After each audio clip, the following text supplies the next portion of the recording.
All right, so I want to talk about layering your defenses. Okay, because there's this, and this talk is going to be, primarily for folks who are a little bit newer. Maybe you're getting beat up in Reaper mode, and you're like, man, why am I getting beat up so much? What can I do to make myself a little bit more, hardy? And there, because there might be layers of defense that you're just not thinking about, or you just don't realize that are out there that need to be considered. This isn't 2015 when all you needed was your 1,000 hit points and 100 PRR and your 5 heroic green steel displacement clickies, and that's all you needed. And after that, all that mattered was DPS. This isn't 2015 anymore. This is 2021. Welcome to it, right? And Reaper mode came out, and all of a sudden something else mattered besides DPS, like having some defense built into your build. And so there's lots of different layers of defense, and I want to make sure that you guys are not forgetting about all of those layers, because it's easy to forget about, like, oh hey, I don't have this, or oh hey, I don't have that. Or so the first layer of defense is that I want to talk about is fortification. Don't forget about fortification, and don't blow it off. Fortification, very important, especially if you're in Reaper mode. But in the age of Reaper mode, the age of champions, you can get 75% fortification from an augment at level 4, and you can get that augment from some of the collectibles traders for like 8 shards. And you can get 100% fort at level 8 from an augment, which you can get from some of the augment traders for 12 shards. Back in the day, sometimes people were like, I'm not going to worry about fort until I get my Minos Legends at level 11. Nope. This is not 2010, folks. Those champions hit hard, and those Reaper mobs hit hard. You need to get as much fort as you can as early as you can. So 75% at 4, 100% at 8, and then just keep going up from there. Now, we just had the whole stat squish with update 50, so really don't know like what's a good target amount, for like end game, for your average build, or maybe like a rear ranged caster build versus a melee versus a tank. I really don't know. I can show you that at end game right now, I've got 270% fortification, and I'm like a hybrid caster tank. But after we've had this stat squish, and I would think that your average build would want something close to 200%. And I can definitely tell you that 100% is not enough at end game. So if you're level 30 and that says 100% or less, that's not enough. But I do have a variety of sources of fortification just to get to 270. But I know I could get 40 more from my Epic Destiny, and that would get me to over 300. In any event, don't blow off fortification. It's good. You should get some. The next layer of defense that I want to mention is PRR, physical resistance rating. And that is on your character sheet right here. And, that absorbs some of your incoming damage. And one of the things that I want to really drive home here is that ever since they came out with PRR, and this stat wasn't in the game in the early days of DDO, this came out, I think, in 2013 with Shadowfell, I believe. Is that ever since then, there's been this pervading myth where people will tell you that PRR has diminishing returns. So, people used to say, just get your 100 PRR, and that's it. After that, it's just such diminishing returns, it doesn't matter. That is a myth. PRR does not have diminishing returns. And I'm going to share a link with you that some person who's way smarter than me wrote up that has like graphs and numbers and things. So if you're like a graphy numbery person, they can do it better than I can. But I have a really simple, like a lay example that I like to use when I'm talking about this. So the problem is the misperception, and it's, I don't fault the community, because the misperception is that it's displayed like as a percentage, and it's just not a good way to display it. But every point of PRR is worth exactly the same amount as the previous point in terms of the amount of like raw damage you could take before you die. So let's say like 1 point of PRR, your first point of PRR means you can take 10 more hit points of damage before you die. Your 501st point of PRR also means you can take 10 more hit points of damage before you die. So my little example that I like to use is, let's say I give you $100, right? And you're like, cool, $100, all right, right? $100 is cool. And then I'm going to give you another $100, right? And you're like, sweet, I got $200. And now that second $100 bill I gave you is now 100% more than what you had, right? Hell yeah. And now let's say I'm going to give you another $100 bill. And that third $100 bill is now only 50% more than what you had. But I promise you, you're not going to look at me and go, you know what? I don't want that $100 bill. It's only 50% more than what I had. No, you're going to be like, give me that $100. Every $100 bill has exactly the same buying power, is worth exactly the same amount as the previous $100 bill. But when you look at it as a percentage of what was already there, every $100 bill I give you is worth less. If I give you a fourth $100 bill, now that fourth $100 bill is now only 33% more than what you had. But again, you're not going to look at me and go, you know what? I don't want that $100 bill because it's only worth 33% as much as what I have. No, you're going to be like, give me $100, man. Keep them coming. Right? I'll give you a fifth $100 bill. Now that's only 25% more than what you have. But that's not diminishing returns. Now let's not get into a discussion of marginal rate of utility. I do have an economics degree. I know what that is. For purposes of this simple DDO explanation, let's just go with the face value, please. Right? And then the next $100 bill is only 20% more than what you have. You're not going to be like, yeah, I don't want that $100 bill. You're going to be like, keep them coming, baby. So that's kind of like why PRR, there's this myth that it has diminishing returns when it actually doesn't.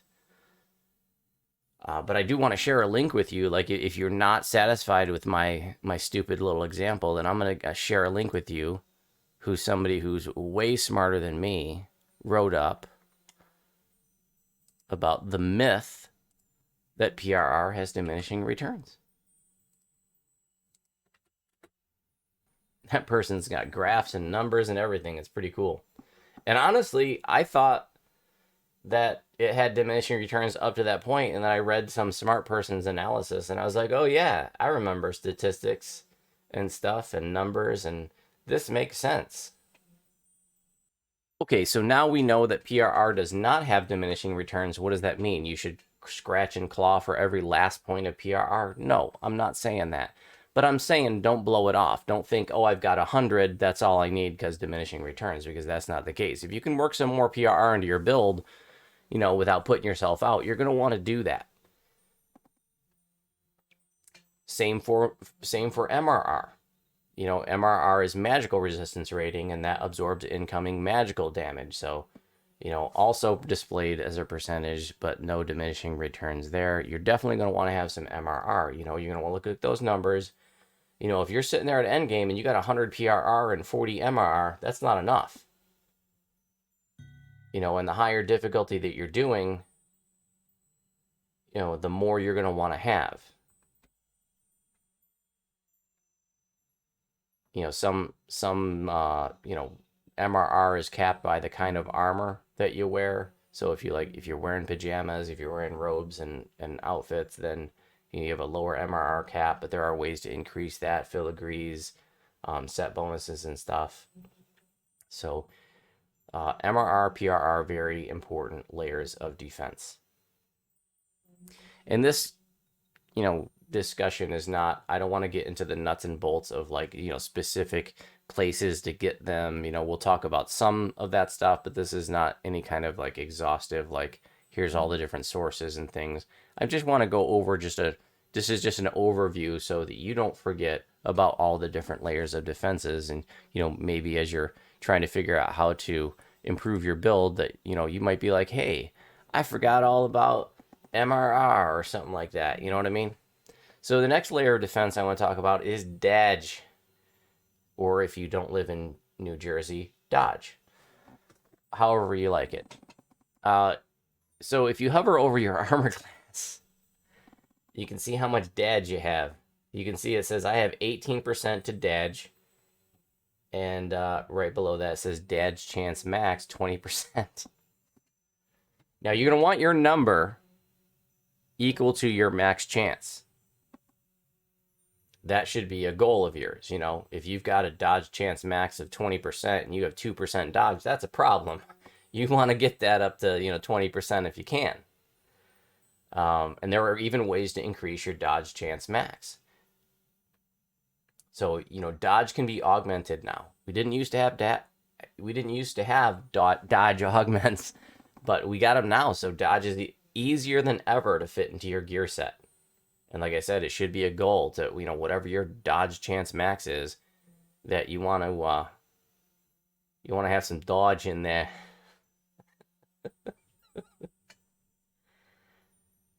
Okay, so I'm going to do my best to explain the difference between dodge cap and dodge and max dodge, because this is something that's confusing. It was confusing to me when I first sort of realized that they were two different stats. And so, pardon me if I'm not explaining it well. I'm going to do my best here. Trying my best here. So, everybody has like a dodge cap, which is like sort of like the theoretical highest. But then there's also this thing called max dodge. Well, what the hell's the difference? They sound like the same. Well, they are different. So your max dodge is going to be influenced by the gear that you wear, for example. So like this armor here, you can see it says max dex bonus of 20. That's my max. Your max dex bonus is also your max dodge. Okay, so I can't benefit from any more than 20 dodge because of the armor that I'm wearing. Okay, and tower shields also have a max dodge associated with them as well. Other shields do not. So right now my max dodge is 20, but my dodge cap is some other number. Like I could have higher dodge. Like if I took my armor off, look what happens to my dodge chance max. It goes up to 30. You know what I'm saying? But the shield does not affect it. Still says 30, but if there was a tower shield, it would have. And you can increase your dodge cap, right? But increasing your dodge cap does not increase your max dodge. So just one example of what I'm talking about is like in your Reaper trees, like way up here, this says +1 dodge cap in Reaper mode. Sweet. But that doesn't mean you can benefit from more dodge if you're limited by your armor and shield. So even if I have those enhancements, which I do, when I'm in Reaper mode, I'm still at a max dodge of 20. Now, if I was wearing pajamas where I could benefit from more dodge, then that dodge cap increase would benefit me. But right now, my max dodge is 20, so it doesn't matter what my dodge cap is because I'm not going to benefit from any more than 20 dodge. That was probably the worst explanation between dodge cap and max dodge in the world, but I'm just doing my best here. Hopefully that makes sense. If not, maybe you can go look at the dodge article on DDO Wiki or something. But like I said, you're going to want some dodge. That's a mischance, and you can hover over your armor class to see what yours is, and whatever your dodge chance max is, you should make it a goal to get your dodge up to that. Because otherwise you're just like throwing away mischances. And mischances are good. Okay, what's the next layer of defense? How about concealment mischances in the form of dusk, blur, lesser displacement, hell yeah. If you have the ability to cast blur and displacement, you should have that going at all times. If you're like an arcane caster or somehow you have it in a tree or something like that, you're going to want displacement going all the time. All the time. But there's also blur items, dusk items. I would not recommend a dusk item for endgame. That's only a 10% conceal miss chance. And by the way, all of those different things don't stack. I guess a long time ago in a galaxy far, far away, I guess they did. They do not now. They are not separate miss chances now. So if you already have like a lesser displacement item, casting blur on yourself isn't going to do anything. That's not an additional miss chance. But displacement is a shorter term buff, so it can be good to have blur on. Like if you can cast both blur and displacement, it can be good to do that because blur, is a long term buff, and you can kind of have that going. And when your displacement wears off, you got the blur as a backup until you recast your displacement. But there's so much gear with blur on it and lesser displacement on it now that those can be easy to fit in. But if you have the ability to cast displacement, like on a caster, you should be casting it at all times, especially if you're doing like High Skull Reaper, or any Reaper for that matter, as far as I'm concerned. So that's a concealment mischance, and that is another layer of defense. So important to layer your defenses, especially if you want to see success in higher difficulty play, higher Skull Reaper. All right. How about Ghostly? This is another layer of defense, and that's an incorporeal mischance. You have ghostly items, that's a 10% mischance, and you have enhanced ghostly items now, that's a 15% mischance. There aren't very many enhanced ghostly items in the game, like literally just like 2 or 3. But there's a bunch of ghostly items, but even with ghostly items, there's not a ton. And admittedly, it can be kind of challenging to fit a ghostly item into your gear set. The one that I happen to be using right now is the legendary Cold Iron Bracers that has ghostly on it. And in addition to giving you a 10% mischance, when mobs are trying to hit you, but it also gives you a 5 enhancement bonus to hide and move silently, and makes it so that your melee and missile attacks do not roll a mischance for incorporeal targets. So ghostly, if you're a melee or ranged, you know that you're going to want that anyways. But even if you're not, that's a good layer of defense. Yeah, it's a 10% mischance. May be reduced in higher Skull Reaper. All right, how about armor class as a layer of defense? Well, maybe. Armor class is kind of well, it's not an all or nothing, but, it's not like PRR. Earlier we said that PRR, that every point of PRR gives you exactly the same amount of damage mitigation as the previous point. But armor class doesn't work that way. There's kind of like a threshold where, like, a little bit more armor class is going to do nothing for you. Like if you have 100 armor class, 5 more AC is going to do nothing for you. But if you have 100 PRR, 5 more PRR would, right? In fact, 5 more PRR, doesn't matter how much you have, it's always going to be helpful. But a little bit more armor class isn't going to be helpful if you have low armor class. I don't know what the threshold is. Now, I remember recently seeing an article that somebody posted where they did some analysis of numbers, and they came up with something like, it was either the 130s or 140s, that at that point, armor class started to have an effect. But that was before the stat squish, so I don't know exactly what that threshold is now in the post-update 50 world. But the point is, like, if you got 75 armor class, 10 more isn't going to do anything for you. But hey, if you got 150 armor class, 10 more will. You don't have to have a 500 armor class before it's effective. There's going to be some defense there. So your threshold now, like, just if I had to guess, it's probably somewhere around 120, but I don't know for sure. But that's just going to give you a ballpark threshold. So, if you're running super low armor class, that's okay. You don't have to have meaningful armor class, but knowing where that threshold is and knowing if you're going to benefit from more is important.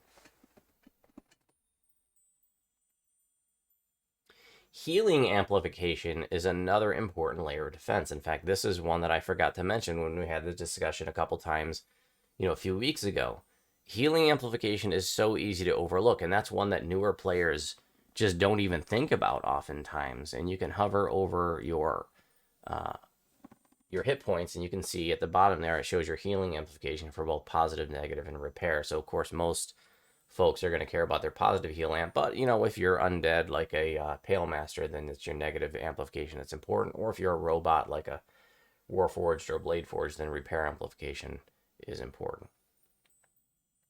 But you're going to want some healing application. If you're running around at endgame and you got like 20 heal amp, that's not enough, especially if you're like trying to do like High Skull Reaper play. You're going to want some heal amp. Unfortunately, it cannot be augmented, so you're going to have to find gear with it on there. But you're going to want to have some of that. That's important. That affects incoming healing. Incoming healing is going to do more for you. You know, somebody throws a heal on you, you benefit more from that.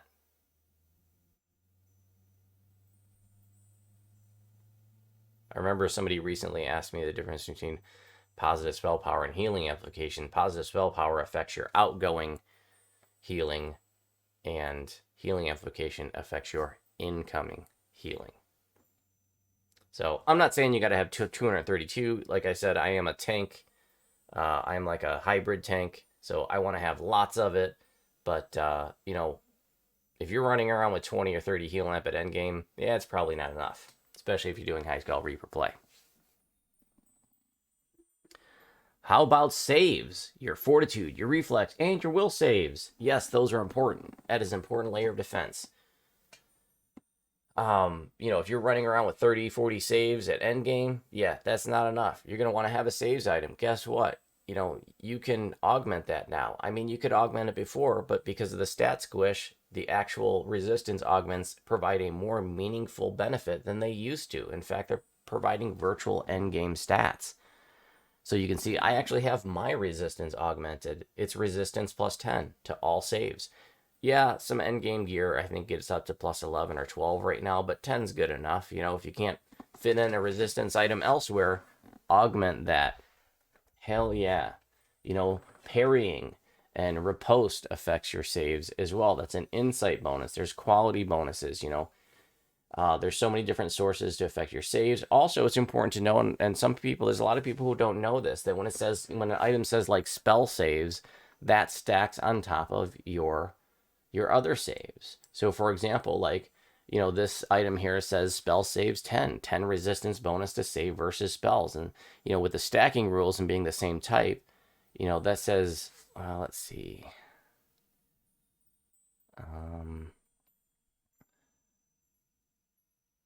Well, in any event, you know, that works, you know, that's 10 more, like that spell saves plus 10, that's 10 more to a save from an incoming spell. So let's say you're making a reflex save.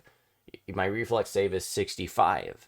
But if it's an incoming spell like a fireball that requires a reflex save, then I'm saving at 75 against it because of the spell save. So spell saves are really nice. That's another, you know, sort of, it's not really hidden, but that doesn't affect the numbers that show here. This is just like the base saves. But you actually have modifiers here if you click on the little plus tab here. And if nothing shows up, like when I clicked it just now, just hit the X here, and then it should start coming up. So like, let's see, avoidance defenses. There's my incorporeality and concealment. Of course, that's just because I don't have blur going. See, when I put blur on, it goes to 20. When I do displacement, now it goes to 50. And notice how my effective hit points jumped way up when I did that. Saving throws. So here it shows you, you know, those sort of hidden benefits that aren't showing on your character sheet, you know, on that main page. But here it's showing I have 13 additional to save versus spells, 7 additional to save versus enchantment, save versus illusions. So some additional saves here. And some of this stuff you can get through favorite rewards too.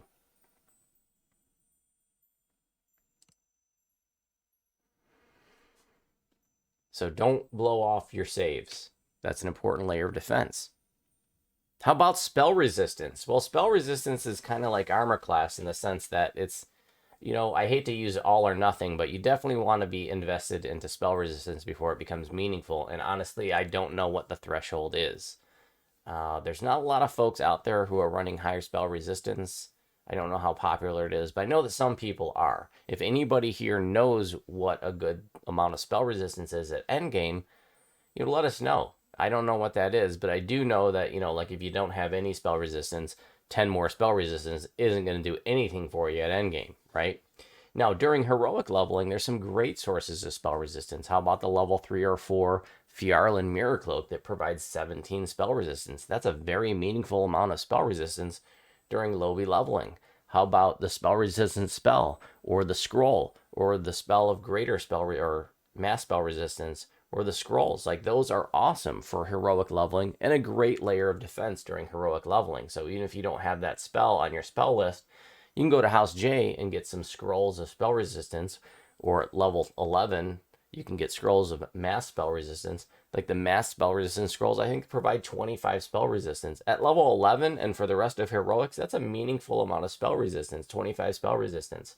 But like I said, I'm not really sure like what would be a good number for endgame. But what's important to know about spell resistance is you're going to want to kind of be all in with that stat. And, I have 0 spell resistance. So, if I were to find a filigree with 5 spell resistance on it, that's not going to do anything for me. If I were sitting at 40 spell resistance, that might be a meaningful number. But, 5 or 10 or 15 at endgame is doing nothing for you, if that's all you have. But if you had 30 spell resistance, 10 more would probably be a meaningful amount, assuming that threshold is around 40 or something. All right, how about hit points? Don't blow off your hit points. If you're running around at endgame with 700 hit points, that's not enough. And I'm not trying to make you feel bad. I'm just letting you know, like, you're going to want to have more than that. Generally speaking, any character should be able to get over 1,000 hit points, even if you're a first lifer at endgame. Maybe if you're like a squishy caster first lifer, maybe in the 900s. But there's lots of great sources of hit points. There's false life, quality false life, insightful false life, vitality, constitution bumps up your hit points.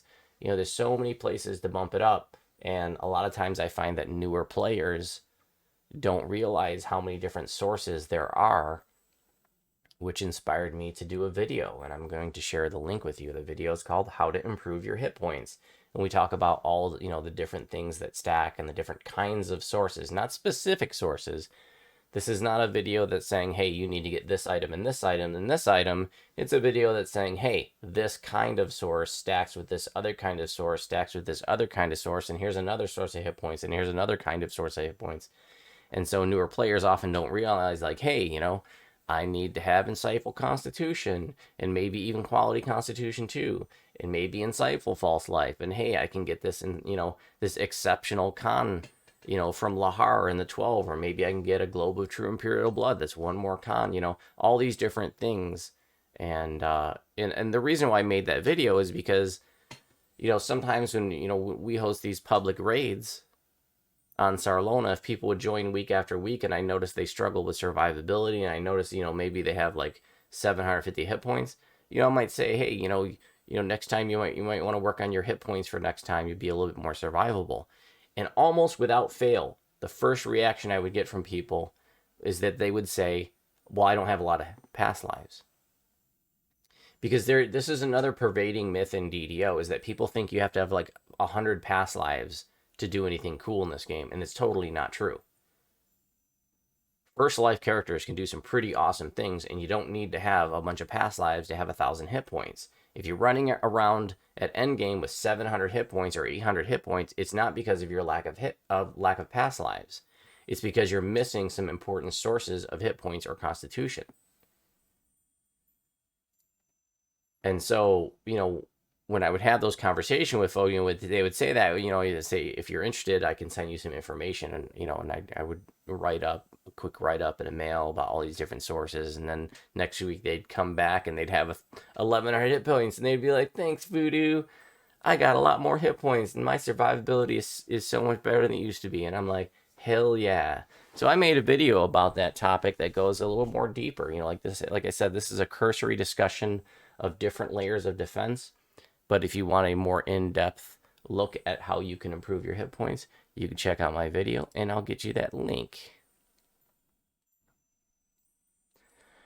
All right, how about evasion? Evasion is another layer of defense. Not everybody can have access to evasion, but if you're a monk, or if you're a rogue, or if you're an alchemist, you can get it, and some druid builds can get it. So evasion is a really nice layer of defense. If you can get it, that's great. And of course, you're going to want to increase your reflex save to help your evasion, increase your dexterity and so on, resistance items. Evasion is definitely a nice layer of defense if you have access to it. Somebody said yesterday, and I would have forgotten about this one, is missile deflection, because I don't have that worked into any of my builds, but it is another layer of defense, something to consider.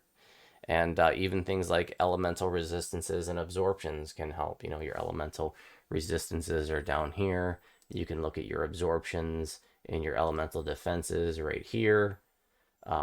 Especially situationally, you know, there's lots of things you can do. There's so many other things beyond this cursory look. You know, when we talk about, elemental resistance and absorption, we could talk about, hey, maybe you should have some fire shield scrolls if you don't have the ability to cast that spell, because 50% fire and cold absorption situationally is freaking awesome, and you can get a minute and 20 of that just from a scroll. So there's lots of things like that we could talk about, but just knowing that, generally speaking, the elemental resistance and elemental absorption is another layer of defense, and there are going to be situations where you're going to have to think, more seriously about that kind of stuff if you're doing a raid like Too Hot to Handle, where you need serious fire absorption, or if you're doing a raid like, Killing Time, or the other Core Kaza one where, you need lots of electrical damage mitigation. So that's a look at different layers of defense. If you're struggling with survivability, you're going to want to take a look at all those different stats and, see about how to, riding the storm out, thank you, see about how, you can, maybe work in a concealment item if you didn't have a concealment mischance, or maybe work in a ghostly item, or maybe improve your healing amplification, or get your saves up a little higher. All these things help. Hell yeah.